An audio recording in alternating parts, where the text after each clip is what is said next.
failure isn't necessarily accepted, especially in Thai community or Thai circles. It's seen as something very negative in your history. Whereas you compare this with the US, people are quite proud to fail, right? They'll say like, I'm a failed startup founder twice. They wear it almost like a badge of honor. They had this really big, audacious ambition or goal. And even though they weren't able to succeed, they really invested and shot for the stars. I definitely see this with founders I work with where they're much more hesitant to talk about what is going wrong and try to focus on what is going right. This idea of failure not being widely accepted is a problem that we're still kind of wrestling with as well. Welcome to Brave. Learn from Southeast Asia's best tech leaders. Build the future, learn from our past, and stay human in between. No BS on success. I'm Jeremy Au, venture capitalist, serial founder, Harvard MBA, science fiction nerd, and dad of 2 daughters. Every week, we debate startup news, interview changemakers, answer listener questions, and share personal insights. Join our movement of over 40,000 members and get transcripts, resources, and community at www.bravesea.com. Stay well and stay brave. You don't want to miss Geeks on a Beach, the unique premier startup conference in the region. Join us from November 13th to 15, 2024 at J Park Island Resort in Mactan, Cebu. This event brings together tech enthusiasts, investors, and entrepreneurs for 3 days of workshops, talks, and networking. Register at geeksonabeach.com and use code BRAVEC for a 45% discount for the first 10 registrations and 35% off for the next ones. Hey Wing, how are you? Hey, Jeremy. Good to see you as always. How are you doing? Good. It's been a crazy set of weeks in Singapore, the conferences, super returns, F1, checking out those concerts at F1, things like that. So lots of VCs in town. How about you? How's life for you? Yeah, this is like the week to be in Singapore. But yeah, all good on my end. Traveling a little bit, but back in Bangkok and yeah, excited to catch up. You recently did conference as well, right? So yeah, there was a Tech in Asia event a couple of weeks ago in Bangkok. I was a speaker there along with Paul from Radical Fund and Ankit from A2D Ventures. It was interesting. I hadn't been to a Tech in Asia meetup before. I think it's supposed to be a very founder-centric event. So got to catch up with a lot of people, meet a lot of new founders in the ecosystem as well. I think overall sentiment, it seems like there is some excitement again around the Thai ecosystem. I think this is driven by a few initiatives. One is that we're seeing a number of new funds being launched in Thailand. Some focus on Thailand, some more kind of regional focus, but using Thailand as like the regional hub. So you have like the Radical Fund, which is a climate focused fund. Most of their team members are working out of Bangkok. There's a prop tech fund that I ran into as well. They're actually trying to incubate prop tech businesses out of Thailand. 2 ex-founders now moving to the investing/incubation side. We should talk about incubations at some point. I always thought it was a very interesting strategy. And we have the Krungsi Fund. So Krungsi is one of the large banks here. They used to have an accelerator, but it seems like they're bringing it back. And they've carved out, I believe, a billion baht, which is about 30 million USD to invest across startups in Thailand. And they're doing in batches again. So it'll be similar to like what they did in the past, like batches, demo day. But one interesting thing here, which I actually just learned at the event, is that the bank itself is investing, I don't know what percent of the fund, but they're actually opening up a percent of fund to retail investors as well. Yeah. So I don't think this has been done in any other region here, to my knowledge at least. But yeah, so the fund will be open up to retail investors who are clients of the bank, who are looking for exposure to tech companies. And yeah, it's a very interesting way to raise capital. So excited to see how that turns out. Yeah, I mean, it makes sense to have an anchor LP from a fund perspective. It's just that what percentage of it makes sense, right? I think if it's Temasek or Sovereign Wealth Fund anchoring it, which is primarily a financial investment decision, that's quite different from the other way around. So it'll be interesting, but it kind of makes sense as well as an incubator. You're a little bit more, I would say, neutral because you're doing so many deals, right? So it's a wider span versus I think a later stage corporate venture capital fund, probably a bit harder some retail if it's like 100% aligned with the corporate mothership strategy. Yeah, exactly. I think for the Krungsi Innovator one, they're doing pretty broad. I believe it's generalist. And I don't think they'll touch crypto, but they'll do kind of a more generous strategy. They're supposed to have their first batch selected over the next couple of weeks or so. I think they got a few hundred applicants. So I'm very excited to see what that first batch of like 10 to 20 companies look like, what founders in Thailand are building nowadays. And I think before we had all these accelerators, all these things kind of, it really was like the centerpiece. And it was a reason that the whole ecosystem came together. Everyone was at the demo days. You got to meet familiar faces. People would collaborate more. So I'm really hoping that this accelerator does or has at least a similar effect, right? Because I think, we've talked about before, the startup pipeline in Thailand isn't as strong as neighboring countries. And we can talk about some of the reasons for that. But I think boosts like this are great to kind of kickstart the ecosystem and make things happen again. Yeah, I mean, let's list it out, right? You talked about it in the previous podcast. The things you mentioned before was, I think you just mentioned about the kind of like lack of follow-on capital. I think it's one stat, which is also a function of like the exit markets is stronger for the local Thai exchange, but unclear for how to get to the US. What are the other factors? You just want to list them out quickly. Yeah, I mean, I think the biggest one is still lack of talent pipeline. I think as VCs, the one things that we do track a lot is kind of talent flows. Where's the top talent going? A good shorthand, like if you define top talent is people who maybe grew up in Thailand, but were educated abroad, right? Educated abroad means one of two things. Either you had a scholarship or you come from a somewhat well-off family who was able to afford to send you abroad. But either way, I think this is a good proxy for top talent. You kind of track the inflows of this. Well, what was happening historically was that there was a lot of brain drain. People were leaving Thailand, staying in the US, UK, Australia, wherever it is that they got educated and not coming back. But since 2020, more kind of negative immigration policies with Trump and also COVID, there's kind of reverse brain drain where people were coming back. And if you looked at this specific group, there were kind of three main categories that people were transitioning to: banking, consulting, or running a family business. These were the three like high status jobs in society that most of the talent was moving towards. So really like tech jobs weren't one of them. So I think that kind of the biggest thing is like talent pipeline where top talent aren't starting companies. It's not seen as kind of like a prestigious path. So that's one. I think what we touched on before is like, there's no big winner or example. I think things tend to kickstart when you have an example of a founder who's maybe looks like you, has a similar background and has done well. So we don't really have those examples of a unicorn exit in Thailand yet, where not just the founders, but early employees were able to get liquidity. They were able to make generational money working in a startup. It hasn't happened for this market yet. And I think usually when that happens, you see a bit of a snowball effect for the startup ecosystem. And I think this last one is something that I've been thinking more and more about. I'm curious to kind of get your thoughts and comparison on this one too, but just this general idea that people are very scared to fail. Like failure isn't necessarily accepted, especially in Thai community or Thai circles. It's seen as something very negative in your history. Whereas you compare this with the US, people are quite proud to fail, right? They'll say like, I'm a failed startup founder twice or whatever it is. They wear it almost like a badge of honor. They had this really big, audacious ambition or goal. And even though they weren't able to succeed, they really invested and kind of shot for the stars. And even though they failed, it was okay. I mean, I definitely see this with like even founders I work with where they're much more hesitant to talk about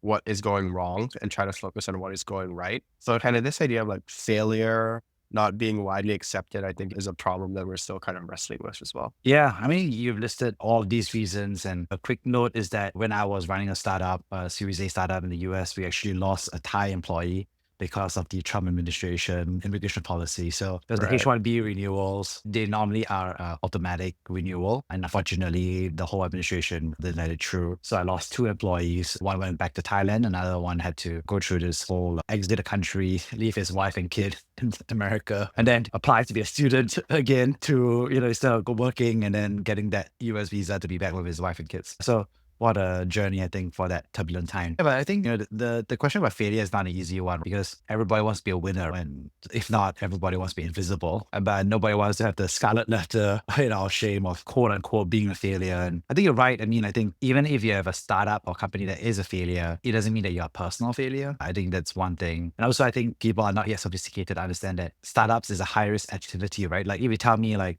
hey, Jeremy, I'm an Olympics athlete, I would be like, yeah, there's a pretty much an 80% chance you don't get a gold prize or 90% because you're training to be an Olympics athlete, but it doesn't mean that you win the medal. So all of us can be like, oh, you are an Olympics athlete, but we don't say you're a failure because you didn't get gold. And I think a lot of people kind of look at, oh, being a founder is like means you get a gold medal, but it's not, right? Being a founder just means that you're trying and running for the Olympics, but 80, 90% you're not going to make it. So I think society doesn't really understand that as a profession. There's a high risk, high reward profession. So I think to some extent, as it also requires society to absorb and learn and mature. This is a high risk profession. I don't know, the same way we probably look at, it's like, I don't know, you're an F1 driver, right? It's a sexy Right. job, but only one person gets the gold, right? I think the difference probably in the US and Silicon Valley especially is just that the rate of startup creation and the number of successes is so much greater. Like the delta of successful companies is probably like 20 to 1 this region. So what that means is that even if you fail, very quickly you can kind of take those learnings, apply to the next thing, and in 3 or 4 years have a unicorn company, right? So like that success, that turnover is so quick that like people are more open to talking about their failures because you can very quickly turn it around, right? Like the canonical example is like Travis Kalanick at Uber. I think it's like his 3rd or 4th startup. None of his early ones were doing well, and he built kind of, one of the most important companies of his generation. It was very quickly. So I think that's kind of the main difference. But yeah, it'll probably take a while for the ecosystem to kind of be able to rotate the other ways. The biggest issue I see is that there isn't a way to reabsorb that talent either, right? In Southeast Asia. So I think in the US, like if you're a founder and you kind of like didn't have a good outcome, I think you had a lot of job opportunities. There will be VCs that want you to be a VC. There would be incubators that need to run the program. I think lots of people that would want to hire. But I think that in emerging markets in Southeast Asia, it doesn't feel like there's a very strong, I think there is a career penalty ding actually if you're a founder and you fail. I think I've seen a lot of them really struggle to find next gig to be reabsorbed. That's a good point. That's not something I had thought about previously. So you're saying that like founders who have started a company, but the outcome wasn't the desired outcome, their next thing, I guess their skill sets that they pick up is really the most applicable to that 0 to 1 stage. So I guess the most viable next career option would be potentially joining another company at that early stage, or Yeah, there could be another one. yeah, as I guess well. there's Yeah. not that VC ecosystem. There's not that like VC ecosystem to like support hiring and that. Yeah, that's a good point. Hadn't thought about previously. Yeah. So it's even riskier here than when you initially think. I think it is objectively to be more risky and fail in Southeast Asia. I mean, because I run this annual offsite for founders who are transitioning from their last company and moving to a new chapter of their career. And yeah, I think that's a real thing that I've been shepherding about, I'll say about 20 founders through that process. And obviously this is all qualitative as I kind of like shepherd them through that process. But I think, like you said, if that isn't a bunch of high rate growth startups that are happening in the US that can absorb you back immediately as a product manager or something like that, then I think you're in a real purgatory, I would say, limbo. So it's not an easy dynamic. What's like a common path or a common next thing that you're seeing as you're kind of working with this group of founders? I think the first is psychologically inside out versus outside in. So inside out, basically saying like, are these founders really processing the learnings from whatever happened? And obviously it's a kind of like 7 stages of grief, right? Because being a founder is such a consuming identity and workflow and day to day that I think the first default that for many founders as they kind of process this is that they actually want to default to becoming a founder again because it's this most comfort. It's a continuation of everything. And I don't think it's necessarily wrong. I think I've seen some founders successfully fundraise because they've started one company that failed, so on and so forth. Starting a fundraise again, I don't think it's a problem because of their skill set. So I think those founders would separate into 3 personas. I think if they want to do a startup again, I'll call them rebound,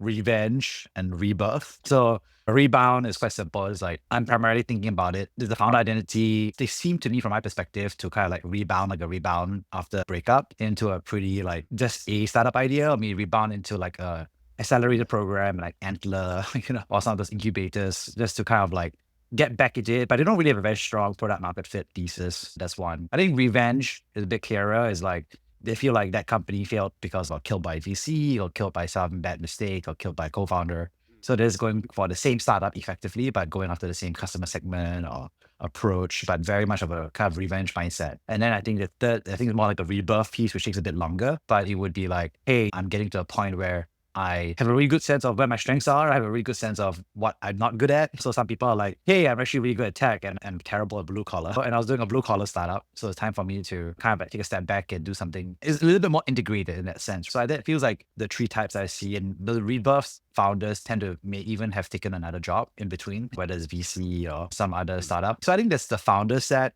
And then very quickly for the non-founder set, I think they basically find jobs that are available. So I think the 2 big ones are either like VC or incubator ecosystem, which I think they're supporting founders. So they're a little bit more receptive, I would say, are permeable to founders. So they often become like innovation managers or program managers, and they're servicing other founders. And then I think the other category that you see, but it's much less, would be like other big tech or other companies in the main ecosystem that can absorb them as some kind of like talent, whether sales or something like that. But I would say that this category is much smaller than I saw in the US. Because in the US, I've seen other founders and like, yeah, Google will absorb problems in the US. As a product manager, they can't stop hiring. And then on the product managers, I would say. But there's also so many programs that are there. Anyway, I was just saying like it's an interesting set of paths and it's not an easy one for sure. No, I think that aligns with kind of what I'm seeing. I mean, I'm curious if like that VC incubator position set of jobs is even available in Southeast Asia right now, because like you hear of funds mostly letting people go and people leaving funds as opposed to them scaling up at this stage. But yeah, I mean, typically I've seen founders move to another company as like country director, country head, or like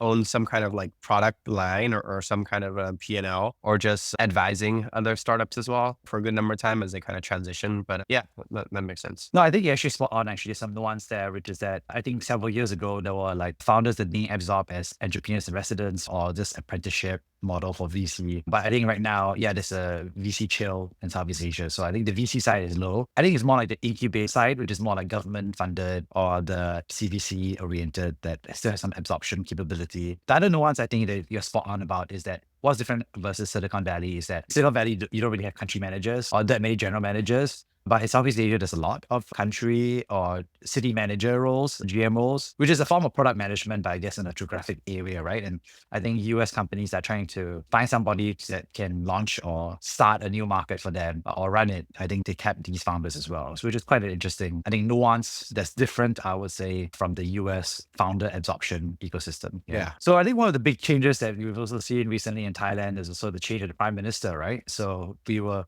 discussing at a high level about the charges and stuff like that for the last prime minister 3 months ago. But I was kind of curious about, from your perspective, what has happened. Yeah, definitely. So big changes in the country. So the big headline is the previous PM Seta has been replaced by Paetongtarn, Shinawatra, right? So what happened was he was removed from office by court because he appointed a cabinet member who had a criminal conviction. This is illegal under the Thai constitution. So ended up getting replaced by his fellow party member, Paetongtarn. It came as a bit of a shock, honestly. I think to most people. I don't think a lot of people saw this coming unless they're kind of like super involved and very, very well connected in the space. And it seems overall the markets have reacted quite positively to this change. So the stock exchange of Thailand saw a pretty sharp rise. I think it's up over 11%, close to 12% since the new PM's appointment. So it seems like the market is reacting quite positively, but yeah, I think still to be determined how different or similar their policies are. But I think a lot of people are kind of keeping a close eye and seeing what's going to happen next. I mean, although they're both from the same party, the current prime minister is the daughter of Thaksin Shinawatra, which is, I think, one of the most pro-business prime ministers in Thai history as well. So there's that affiliation as well. So yeah, I mean, I think there's a lot of like surprise definitely in Singapore. Everyone's like, what is going on?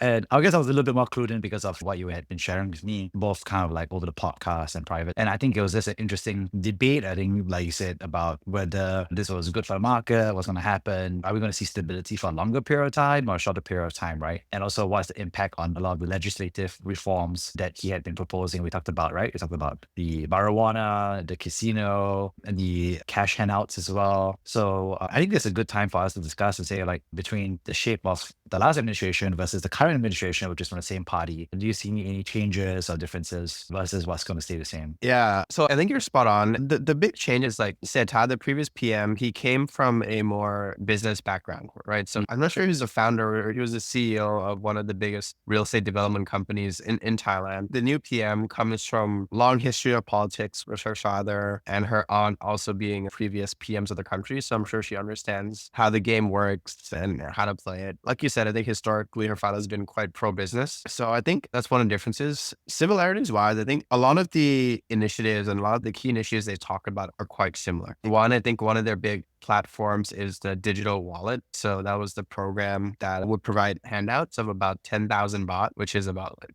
$300 US to 50 million Thai people. There's certain criteria that you have to face where your income doesn't exceed X amount or your assets within a bank doesn't exceed X amounts. So it's supposed to help stimulate kind of the lower class people that they get this free handout. It's supposed to stimulate the economy. The program has faced some criticism. There's like potential fiscal risks down the line by kind of printing and giving out this much capital. The pro argument is that this is going to stimulate the economy. I think the expectation for Thailand this year is it's growth of about 2% or something like that in the economy. So the idea is that this will stimulate it, which I'm sure it will. But then you can think about potentially inflationary pressures down the road as well. I think one interesting thing that's happened since the new PM came into the office is that foreign investors have begun to return to the Thai market. So for the last couple months to a year or so, a lot of foreign capital has left the Thai market. It was a prolonged period of selling. And once the new PM was elected, it seemed as though there was a lot of capital inflows kind of re-entering the market, which I was surprised to see, right? Because we talked about a lot of foreign capital wanting to see stability within the government, things not shifting as much. But this shift seemed to have prompted a lot of capital to move back in. Not entirely sure what the reasoning is for that. I think one thing I've heard people say is just that this capital has left the market for a while. They were kind of like waiting for the time and opportunity to come back into the market. And this catalyst was something that stimulated interest and intrigue. So people were supposed to start investing back into the market anyway. It seems like a bit of like that argument doesn't make as much sense to me. It seems as though like if they've been sitting out this long, they could wait a little longer. So it seems like there is some confidence in the new PM from the smart foreign money, if you will. Another policy, which maybe we can talk about, is the minimum wage policy. So they have plans to increase the minimum wage to 400 baht by the end of the year from 300 baht per day, which is like less than $10 a day to a little over $10 a day. So that's one policy that they're planning to implement as well. I mean, the idea there is like typically we see as an economy moves from developing to develop, you see the minimum wage increase, higher standard of living, reducing poverty. But, you know, the flip side of that is there could be some job losses. Maybe businesses would choose to digitize, use technology instead of replacing labor, and also inflationary pressures, right? As a business's costs in terms of wage go up, typically they increase prices and pass that along to the consumers. So it will be interesting to see how that plays out. Yeah. I think that both those moves are when you're giving out cash to everybody, that's one. But obviously that dollar is worth more to somebody who is less well off versus someone who's rich, as well as increasing the minimum wage is really focused on, like, I guess, the best of the class. So I think it's going to be interesting to see how that plays out. Obviously that's popular in terms of votes and political wins. So I think that's really important for us to happen. But yeah, I think it kind of goes back to things like what does it take to really stimulate the Thai economy as well? The minimum wage thing is interesting because I think something that we've talked about historically is this idea that, hey, why are there no large B2B SaaS businesses? Why are there no large winners in that space in Southeast Asia yet? Like most of the big winners are B2C. You look at like the Grab, Gojek, Shopee, Lazada, Bukalapak of the world. And you look to another ecosystem that's a little ahead of us, which is China. And you actually see that it's somewhat similar, where all of the large businesses are more in the B2C space, the big winners, as opposed to B2B. One reason for that is probably because a lot of businesses don't need to automate when labor is relatively cheap, right? Like you don't need that next SaaS tool when you can kind of outsource that to labor. But raising the minimum wage, we're expecting to see this continue in Thailand and also in other economies as they move from like developing to developed. As minimum wage continues to increase, it's going to be more difficult to outsource everything to labor, right? Something business owners are willing to outsource historically, maybe in a shift to trying to automate. This current trend, as we see it kind of continue, I think will be interesting to see how that affects kind of the B2B SaaS industry, which is where I think both of us spend some time as well. Yeah, I think it's interesting because Thailand actually has so much manufacturing already. One of the interesting pieces was that it's one of those countries that's a lot of manufacturing. It's also the aging population. So it's a lot of the dynamics that China has in terms of needing robotics in the manufacturing side. And I think Thailand is actually absorbing quite a lot of productivity improvements over time. But of course, that is different from the B2B SaaS side, which is more selling to the domestic economy rather than the factories.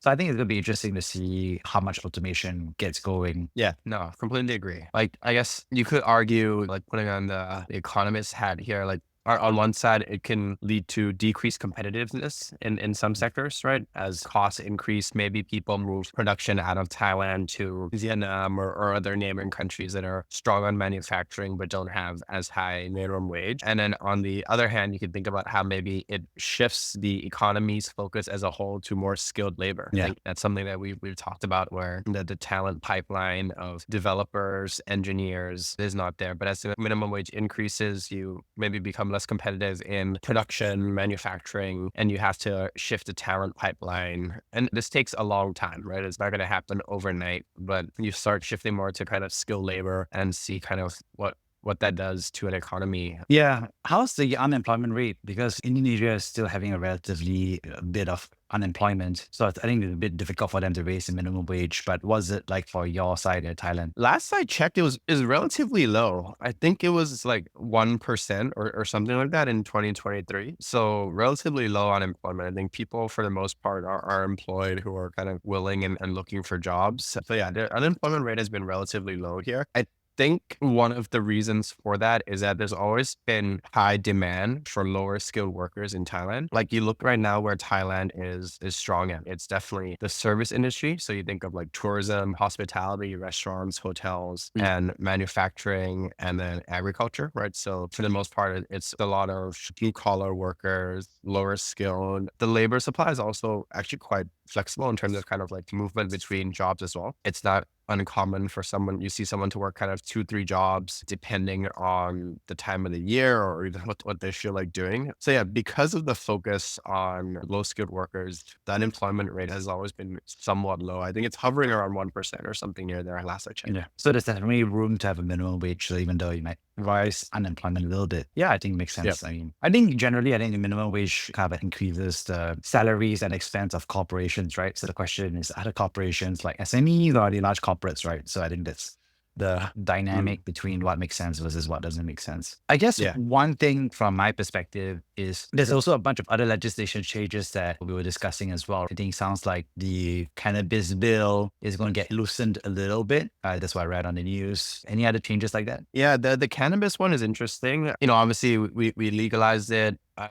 couple years ago. Boom for tourism. A lot of people coming in and kind of really being attracted to that as one of the main things. I think I'm sure the government's made a lot of revenue just through the legalization. And then last year, especially the PM or Setad, or the first PM coming into power, there were some plans to actually criminalize it again, which would be walking backwards, taking a lot of steps back, in my opinion, to kind of decriminalize it, to recriminalize. And now the latest I'm hearing, or at least what we're seeing, is that they're planning not to reclassify it as a narcotic, but to limit the use a little bit. So this might be limited more to just medical as opposed to open recreational usage, but it doesn't seem like they're going to walk it back all the way. And I think we touched on this before, where it's like once the genie's out of the bottle, it's very hard to kind of put it back in, right? You have so many stakeholders involved now. You have so many people involved, from like the manufacturing to the distribution. Like you walk around Thailand, you just see how many weed shops, storefronts, distributors have opened up. It's really become a booming business in and of itself. And I think walking that back is going to be very, very tricky. So that's one. Haven't heard any new updates on the gambling front yet, but maybe one thing that's interesting related to the jobs that we were talking about is just the EV stuff as well that's happening. So I actually think that this is an industry, as a VC, like this is an industry I think that has a lot of tailwinds. As investors, we're always looking for kind of inflection points in terms of where we want to be investing our capital, and we want to look for markets that have a lot of strong tailwinds. The electric vehicle space in Thailand is very interesting because there is very clear regulatory inflection point. The government is offering heavy subsidies for EVs, mostly EV cars at this point. So what they're currently offering is there's a scheme offering incentives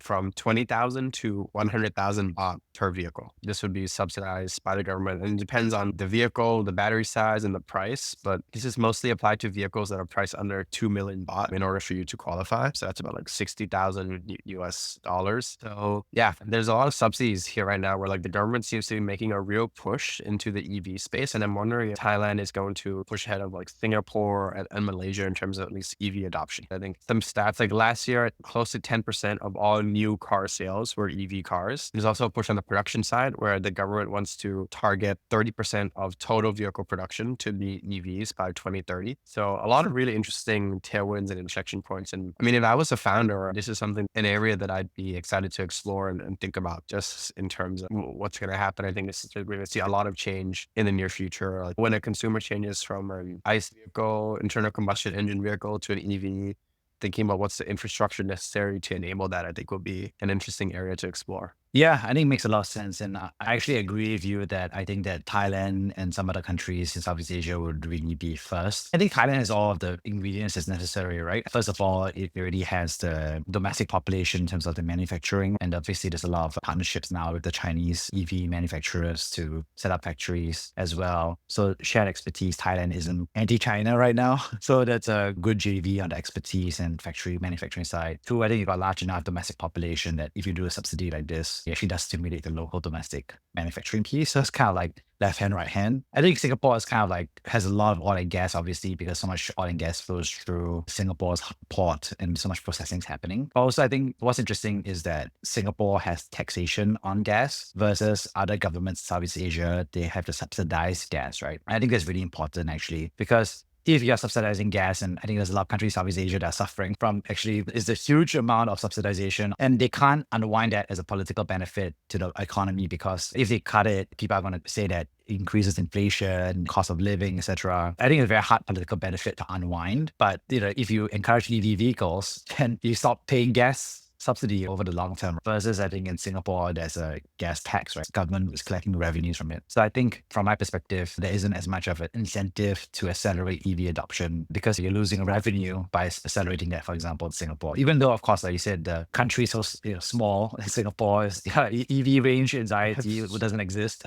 In Singapore, there's good electric grid everywhere, power is cheap. But I think that's some of the interesting nuances of the Southeast Asia ecosystem for EV adoption. Yeah, that makes a lot of sense. And it seems like it's like the more developed countries that are ahead in terms of EV adoption right now, especially among the four-wheelers. Like you mentioned, Singapore, Malaysia, Thailand seem to be a bit ahead in terms of both government policies and also just consumer adoption. But for two-wheelers, I think Indonesia and Vietnam are an interesting market. And you're starting to see a push there, both on the consumer and on the government side. So, I mean, this is a space that I'm looking at closely and very excited about over the next couple of years. I think we'll be spending a lot more time here. Yeah, I think it makes sense. And I think that both Indonesia and Thailand feel like the big winners on electric vehicles. I mean, Indonesia, because of the fact that they have the nickel mines, then they're working down the nickel battery processing side. And then obviously, there's a large domestic market, and there's some import tariffs on Chinese electric vehicles that is incentivizing Chinese factories to set up in Indonesia. So